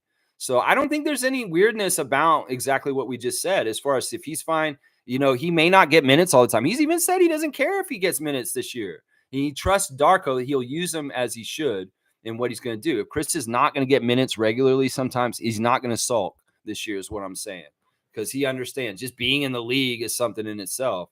But don't get it twisted. It's not that he's resting on his laurels. He's not going to try. He's going to bust his ass. He's going to do what he did on Friday night. And he will get minutes and be in the rotation because he's just going to do it that way. That's the best way to do it. That's the best way to do it right there. Yeah, Trevor's saying, I was surprised this morning with Scotty's number 4 Purple Classic Edition. Somebody gave you a new jersey, Trevor. You got a purple number 4 for Scotty. Beautiful. I love that. Somebody gave you a gift, a nice gift, a Thanksgiving gift. That's very cool. Most saying, I'm still pissed at Vince Carter's comment last night about college, shaking my fucking head off. Yeah, about him saying it was so important for him to go and graduate from college and absolutely submarine our chances in that game against the Sixers. Oh, man, I still have problems with that, too. In some ways, I forgave him for that to a certain point after it happened. But then when he took off and quit on the Raptors and went to New Jersey, that all opened that back up. I was actually cool with your failure in missing that shot against the Sixers, Vince, while you were still in good standing with the Raptors. But as soon as things went south and you fucked us over and did what happened, that was like, okay, yeah, fuck him for going to his graduation. In some ways, I would defend him about that originally. Would say, well, it is an important day and stuff like that. He really wanted to go. He's our guy. We got to support him. Well, then when he fucking stabbed us in the back, stopped playing for us, stopped jumping, and then got traded, I was like, yeah, fuck him for graduation and that bullshit he did. Seriously, Smooth saying Chris Boucher and Draymond are good friends. If a team makes a play for it, is Golden State, but I do agree it would be nice to have him stay home. Yeah, it's just a nice connection. I mean, we saw the synergy between him being on the team for Montreal. And in some ways, they wanted to make sure he was on the team for that. Who knows? He may very well get traded. I'm completely wrong, but this is just my heart speaking. I was like, I want to keep our last ring bearer from 2019, and I want to keep all Canadian guys on our team. I do. I don't want Kelly's going to say he wants to retire. Raptors, stay with us until he's done. RJ, stay here as long as possible. Seriously. I'd love to have RJ Barrett on our team for as long as possible. I know that may not be for the rest of his career, but hopefully it is for most of the rest of his career that RJ Barrett's on our team. So it's things like that. G saying, I actually think Chris will get decent minutes this year. They need his skill set. Smaller guards this year, they need that player to do the dirty work. I think you're right, G. And I think that also, once again, Chris talked to Darko, and he understands what he expects of him more than ever right now. And if Chris has the standards that Darko's setting for him and he can meet them, then he should be successful in getting to play. But I think this is true. I think that in some ways, if we may be using Chris as one of our bigs this year, and that he may be one of our rotational bigs, even as a smaller big. So I could see that. Cool Cat saying Vince is still not a savvy public speaker. Laugh out loud. Either he truly doesn't care or he lacks the savvy communication skills. I really do worry about him because he does not stay on task. He rambles and he goes all over the place. And in some ways, he doesn't have really good talking points. Like, when I do this stream, I do pre-visualize, kind of pre-thought some of the things I might say each day. Like before I go to bed, I'll be thinking like, yeah, I'll say this about the Celtics versus the Raptors today. I'm kind of putting thought into it and thinking about things. I don't think he does this. Like in some ways, Vince, if you're going to do a Hall of Fame induction speech tonight, you're going to come into our arena on the 2nd and do a speech in front of our crowd for your jersey retirement. Prepare yourself, please. In some ways, it really shows that, like, why are you on media? Because you do not do any preparation for yourself. Seriously, you're not preparing yourself for anything public speaking wise. It's like most people know if you're going to speak in front of people, have something that you want to talk about or talking points kind of already in mind. I feel like you're getting up there and just winging half the shit that you're doing. And you're just kind of like talking out your ass half the time. And half the shit you're saying is repeats from stuff you already said somewhere else. It's like, oh, man, it's just like he's a waste of time to listen to, honestly, because it is so like meandering and so egotistical often. It's just basically about, oh, yeah, this is a privilege to go in the Hall of Fame. And the Raptors are a privilege to retire my jersey. Like, you're saying it's a privilege for us to retire your jersey. He said that. Oh, my gosh, that guy. Yeah, Cool Cat saying, one day I hope we get to see a Canadian player as a franchise player. That would be awesome for the country. Well, what if I told you it's actually RJ on the down low right now? What if I told you that? seriously, we may say that Scotty's a franchise face, but in some ways, I'm in Camp Shannon. I'm like, listen, RJ in some ways is a more natural leader than Scott. This is true. This is true. In some ways, RJ on the down low is our leader of our team. I'm going to say this, and it's not to piss people off that love Scotty, and it's not to piss off Scotty either. I don't see why we can't have multiple leaders. And in some ways, RJ Barrett, they may not market him as the franchise face. They may not say it outright, but in some ways, he's on the down low, the one of the very most important Raptors. So I would say that this is kind of happening right now because RJ Barrett may be the greatest Canadian player to ever play for the Raptors. And he is probably our best scorer, honestly. He's our best scorer on our team. I mean, there's a ranking that Monique posted in our Facebook chat last night where RJ's number 2 as far as guard scorers. And I say that. So on the download, Cool Cat, what you're saying is actually already true, that we have a very important franchise face as one of our I mean, if you're talking about the top 3 players on the team, obvious RJ's in those top 3, if not number 2, if not number 3 behind Emmanuel. It's kind of between those two. It's kind of, it could be either one. So I'd say that this is actually happening right now. Right now, that's right. Cool Cat saying RJ is loved and revered, but he won't have the history of being drafted here. So that's the difference. Okay, so that's a distinction you're saying. You want us to draft the Canadian guy and then they stay here and they kind of go like that. Well, that's a tall order. That's a tall order. Who knows? Maybe it does happen. I don't know. We got to think about who the young Canadians coming up are that could possibly be this kind of person. I mean, I think that having RJ on our team right now kind of does suffice this, even if he wasn't drafted by us. And he did play for the Knicks the first part of his career. But who knows? To each his own and what the criteria is as far as things. All right, let's do a recap real quick, and maybe we'll get out here a little bit early. Guys, we do have a fantasy league, and I am trying to fill it, and it's not happening. We're going to do the draft a week from today. So I need to finalize the teams and the settings and everything that we're doing with this fantasy league. And you know what? I think I'm going to cut it down to 16 teams, guys. I think I'm going to cut 4 teams from the league, and we're just going to have a 16-team league this year because in some ways I wanted to get rid of some of the teams that weren't really active, that weren't really trying hard enough or playing enough, and then, bring in only the people that really, really, really wanted to play. So there's the link in the chat. If anybody wants to take a team right now, there is an open roster spot right now to be in the league. G saying one can be a franchise player and one the first leader. Franchise players aren't always the leaders. In this case, I think both are leaders. Yeah. I don't even think that RJ's a pushy leader as far as, in some ways he's still very young and he may not feel totally comfortable being very vocal as a leader. In some ways, he said this in interviews. He's a leader by example. He's a leader by energy. He's a leader by the way he handles himself on the court. And it may not be that he's trying to be like a leader behind the scenes or like step on Scotty as the captain and say like, yeah, I would do this or this. Then maybe they talk to him. Maybe he does give advice. But in some ways, if Scotty's relishing being the leader behind the scenes and really wanting to do that, I get the feeling RJ has no problem with that. And he's like, okay, we're just kind of sitting back and letting Scott run things. But in some ways, RJ is a silent leader. In some ways, he may be like a leader like Pascal was in the past. Pascal wasn't a very vocal leader when he was younger, even though he was very much scoring a lot and doing all kinds of cool stuff. In some ways, Kawhi is this kind of leader also. Kawhi Leonard wasn't really talking to the Raptors during his 1 year that was on this team. He was more like, I'm just going to go out there and show you guys what I'm going to do. So it could be that RJ's that kind of leader, a playing role model for what I do, how I carry myself, how I train, how I attack the rim and get really aggressive and play with passion and heart. That could be the kind of leader that RJ is more in some ways. And I think Jeezy's right that there can be multiple leaders on this team in different ways. Obviously, IQ is going to be a certain type of leader for this team also, as far as direction and being a jubilant kind of like spiritual leader for this team in a lot of ways. I'll bet you he will be. Yeah.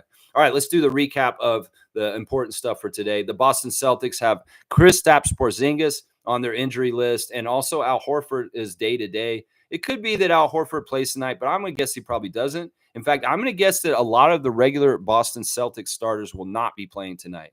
Now, it could be that they are going to play and they maybe get very limited minutes. I don't know what to expect. But the fact that they played the Sixers last night, blew them out by 50 points, and they're on a second night of a back-to-back, really does kind of tell me that it's likely the Celtics will not be sending Jason Tatum and Jaylen Brown at us today. So it could very well be we're going to play a Celtics B or C team today. And that may mean we have a chance to win, guys. I'm going to say that right now. If we're playing the Celtics A team, we don't have a chance. But if we are playing this team minus their main important stars, we've got a chance. There's a chance. You're saying there's a chance? Yeah, there is a chance. On our side of things, Emmanuel Quickley is day-to-day with his wrist injury. Jacoby Walter and R.J. Barrett are both out with separated shoulders. Bruce Brown is still recovering from his surgery. And it's kind of up in the air about Kelly Olynyk. I'll bet you Kelly might play today. Who knows? In some ways, we'll see how his back is. His back made him a scratch on Friday. It could very be likely that Kelly Olynyk returns to the lineup. I'm speculating that Davion Mitchell will start once again at point guard in the absence of Emmanuel Quickley, with Grady Dick in the backcourt, Ochai Agbaji, Scotty Barnes, and Jakob Poeltl up front. The referees for tonight are Josh Tiven at the crew chief, Natalie Sago in the middle, and Matt Boland is the third ref. All three of the referees favor the Celtics. Josh Tiven is the nicest ref to the Raptors tonight. But otherwise, all three of them do favor the Celtics. All right, y'all. Thanks for watching me today. Let's do the classic card real quick before I get done. Yeah, Boston won by 50 against the Sixers last night, but the Sixers held their top 9 players out. There was no Lowry. There was no Embiid. There was no Maxey. There was no Paul George. There was no Kelly Oubre. There was no Eric Gordon.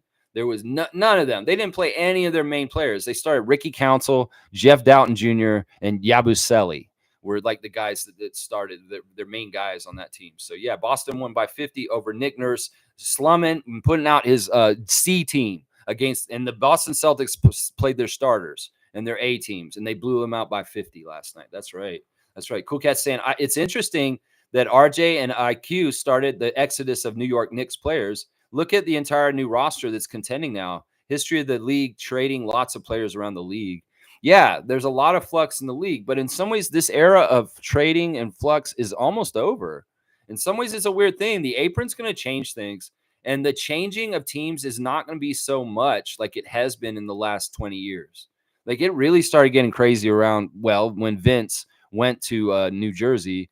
The trades just got really big and blockbustery for a while. But in some ways, the new salary cap and the way they're doing things with the aprons is not as conducive for player movement as it was. So this is going to change a little bit. There was this period of really a lot of flux and change around. It may not be as much now with the new system. So, yeah, G saying Sixers played their G League versus Celtics A team, in all fairness. That's exactly right. That's exactly right. That's Nick Nurse classic. You know, Nick will do stuff like this. He's like, he doesn't want to show his hand against the biggest rivals in the division, obviously, the defending champions. So he's like, all right, I'm going to put my C team out there and see how they do. And we don't care. We don't care. That's what he's doing. All right, here's the card of the day, guys. Here we go. Let's see who gets it. Full name answer, please. Do not write it half-assed. Tell me the full name. Who is that? Who is this player? It's not classic. It's current.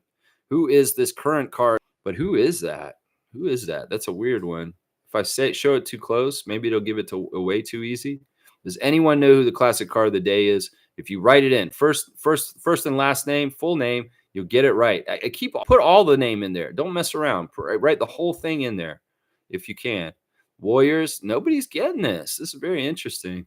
If you guys want a clue, I can give you a clue. I just named this person like in the stream just like 5-10 minutes ago. Not too long ago, this name was uttered. And also, this person, let's just say a cam at his door. A cam at his door was filmed after he got ran over while he was riding a bike. Yeah. Cool Cat's saying he plays for the Sixers now. Yeah, that might be true, Cool Cat, but that's not the answer. That is not the answer. So if you know who it is, you better just write it in. And don't let somebody seagull you, because I gave you 2 really good clues just now. This guy does play for the Sixers now, and he was named in the group that I just said. Yeah. Let's see. Wayne said, I'm down with seeing our young guys hustle tonight. Wanted to see a lot of Ramsey. Ramsey got cut by the Celtics, so he may have a axe to grind against the Celtics tonight. So we could see a big game from Jahmi'us Ramsey because he did get cut by the Celtics this summer. And we may see Ron Harper Jr., to be honest, guys. We may be seeing our old friend Ron Harper Jr. on the other side. All right, G, you got it. It is Kelly Oubre, but you should have put the junior on there. Seriously. Because we don't want to say it's Kelly Oubre Senior, right? Kelly Oubre Jr. on the Warriors, guys. And G got it, and because you only said Kelly Oubre, I'll give you 100 points. I would have given you 150 if you put the junior, but that's fine. Whoa, But yeah, we'll do that real quick. Let me just make sure Ricky Council is not the right answer, Smooth. That is Kelly Oubre. All right, let's see. Kelly Oubre Jr. and G got it. Let's see if David's here. David is not here, so I'll do it real quick. Kelly Oubre and G got it, and we're going to put 100 points for him on that one. Boom goes the dynamite. Good stuff. Cool Cat saying, thank me for the hint, guys. Yeah, she totally gave you guys the hint. I don't know if you guys would have got it. I mean, I didn't even remember that he was on the Warriors. Like, I remember Oubre on the Hornets, obviously. But yeah, I didn't remember him being on Golden State. That's why it looked weird to me. I thought he was a different player when I saw that card, actually. But yeah, thank you, Cool Cat, for the clue. He plays for the Sixers now. That's totally a good clue. All right, everybody, let's get done in 90 minutes today. Thanks for watching my preview today for the Raptors versus the Celtics. We have a chance if the Celtics are going to bench their A team. If they play their B team or their C team, we have a chance. Now, I do want to see Scotty play again tonight. If Scotty's a scratch just for some dumb reason, no, Scott, get out there. We need you to get out there and get more ready for the season. And you've had so much time off from basketball this season, this year, this calendar year, that we need you to get ready for the season. So please play tonight, Scott. If there's some sort of weird scratch before the game, I'll be like, what the fuck? Come on, get out there, Scotty. We need you out there on the court. And yeah, it's the Celtics. Kick their ass. Let's beat Boston if we can. If we win tonight, that'll be a fantastic reaction tomorrow. It'll be a lot of fun to talk about it. But it's also the Celtics. We're expected to lose. But who knows? We have to see which version the Celtics show up. Yeah, G saying his hair and tats gave it away for me. Yeah, he is kind of distinctive. I also was saying he got ran over on a bike last year. And that's a pretty good clue right there, because he was riding a bike in Philadelphia and somebody hit him with the car. Yeah, you remember that? That happened. That's true. All right, y'all. Thanks for watching me. Please get out there and touch grass and Raptorize your day. Let's get ready for another big Raptors preseason game against the Celtics tonight. Here's hoping we do something. I would say keys to victory, Raptors. Stay together. Once again, keep communicating. Stay together and get assists. And listen, do your partner, your teammate right by making the shot when they pass it to you. It's no good. There's no assist. There's no good things when you miss your shots. So let's get high percentage shots. Let's work on our efficiency, and let's try and execute. Because when you guys just miss a lot of shots, well, the other team's running down the other end of the court and they're getting easy baskets. So this is very important, Raptors. The last 2 years, you have not shot well from three in different ways. We need to change that. And with Gary Trent Jr. in a Bucks uniform now, there's a lot of carrying us with three-point shots that's necessary this year. So Grady Dick, get it going.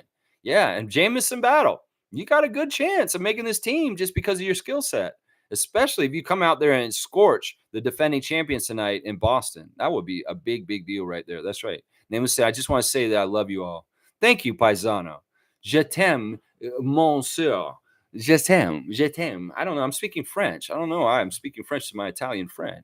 All right, guys. Have a great day. Please like, comment, subscribe, and share. And join the channel if you feel like it. I know I'm quirky and weird. Maybe I'm a little ornery, but I'm fun. At least that. All right, y'all. Have a great day, and I'll be back tomorrow to react to the game. Let's enjoy this game tonight, win or lose. Let's enjoy seeing our young Raptors players starting their new careers and their young careers, all our rookies. And hopefully we'll just wish for the best and see what can happen. We fuck around and find out. And maybe we'll be beating a team with Sam Hauser and Ron Harper Jr. and Queta and people like that. And maybe we have a good chance to compete with them because the A team is not playing for Boston tonight. We'll have to see. All right, y'all, let's go Raptors. And Mike's saying, what's this RJ rumor? Well, all right, spell it out, Mike. Don't come in here right when I'm signing off and say, what's this RJ rumor? What do you mean? What's the RJ rumor? Don't be telling me something new. Coming in right now, you're late. Come on now. What is it? What is the RJ rumor, guy? Where is it? Where is it? Tell me what it is. Don't just come in here and give me half a morsel of food. Give me the whole morsel. Tell me what the fuck you're talking about, Mike. Come on now. Come on now. What's the RJ rumor?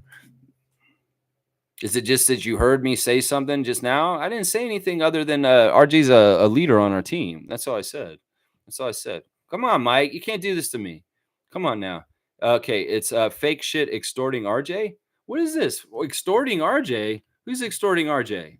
You know, in some ways, extorting RJ Barrett. I'm just going to look this in because since Mike has come in with this breaking news right at the end, I'm literally signing off.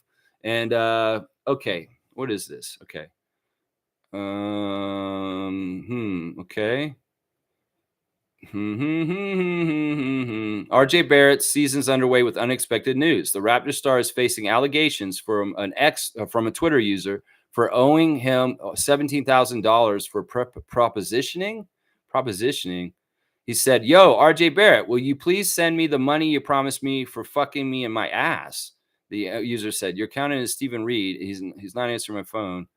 Um, who the fuck is this Keandre guy?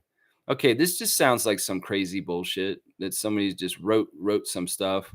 Yeah, this is you know what? We can't RJ, why would you even give this the light of day, Mike? This is bullshit. This is just some guy on Twitter trying to act crazy and say some bullshit. Seriously.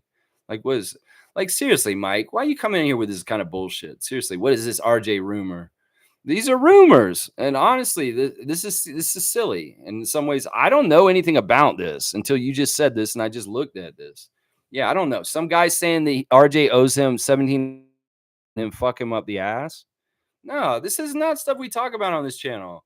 Because first of all, this sounds so convoluted and stupid. This also sounds like some fan of some other team that's just fucking causing some bullshit. We don't magnify bullshit like this. If it's real, like Jonte stuff, then we do.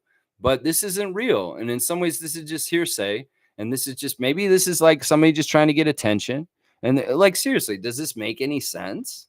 Does this make any sense? I don't know. Not that RJ's sexuality is any of my business, but it doesn't make any sense to me. Why would RJ have to pay a man $17,000 to fuck him up the ass? You think that he couldn't just fuck a guy up the ass and not have to pay him? I mean, we could Windhurst this. I mean, I don't know what the point is of Windhursting RJ Barrett dumbass extortion Twitter user thing. I don't know. What's the point? Let's just think about this logically, Mike. Your name is Logical Raptors Fanatic. You think that RJ has to pay a man to fuck him up the ass? No, he could go fuck anybody he wants, and he doesn't have to pay jack shit. So it's like this doesn't make any sense. It sounds like just some crazy ass motherfucker trying to cause waves and problems for RJ. That's all it is. In some ways, that's so wrong for somebody to do that. Considering RJ lost his brother this year, he's been in grieving, and RJ's just trying to go about his business. Is there anything that tells you that you think RJ is liking to put his penis in the man's ass? Like, is there really seriously anything? No. So I don't get this. I don't get this at all, Mike. Cool Cat saying some fake users on Twitter are creating false stories extorting RJ. Didn't want to repeat. Thank you. And I wish Mike had not even brought this up because honestly, this is not anything to talk about. Yeah, Mike, I don't know what the details are, and I don't understand why you brought this in here. This garbage. I'm like literally about to leave, and Mike drops this big pile of shit on my doorstep as I'm walking out the door.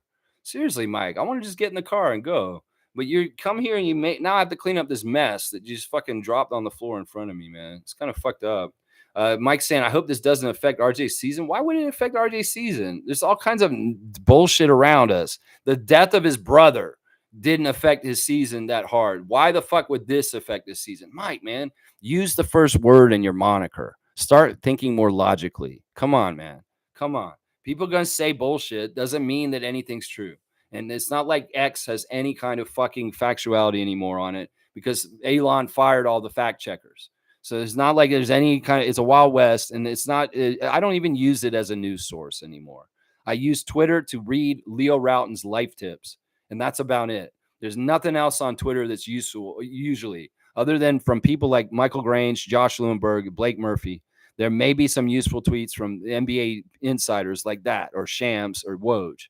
But otherwise, every single thing that's written on Twitter otherwise, I don't fucking believe any of it because it's all either manipulated by Elon and what he's curating for what he wants on there, or it's just fucking out of pocket dumbass people like this. Thank you, Monique, for the cutoff. I wish I didn't have to do an extra 5 minutes because of Mike's bullshit coming in here with this dumb shit at the end right here now. G's saying it's so stupid, but some YouTubers are running with it. Let's ignore this and support our man. Exactly. Mike, be logical about this.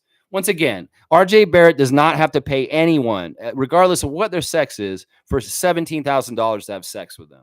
Seriously, you don't think RJ's got some sort of girlfriend or whatever he's got, and he doesn't need to do this? This smacks of kind of like the Dwight Howard bullshit a couple years ago, where there was an extortion of him in the same kind of way by a gay man trying to say, "Oh, Dwight Howard owes me this money," and so this just sounds like the same action.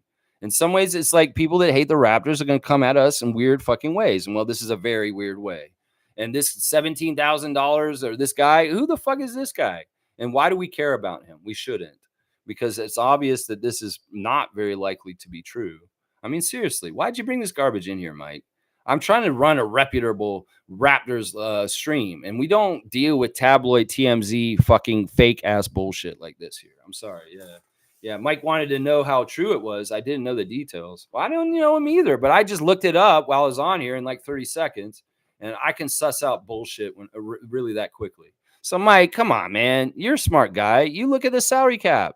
You know all kinds of really complicated shit. Why can't you figure out this simple shit? That's what I say right there. All right, y'all. Have a good day. And Mike, man, next time, don't bring me this TMZ garbage, especially right at the end of my stream when I'm about to leave. Like I literally was saying bye, and you say, "What is this RJ rumor?" And now, of course, I'm gonna be like, "What the fuck do you mean RJ rumor?" All right, I gotta go look at this. And what a waste of my life. A little bit of waste of time just now.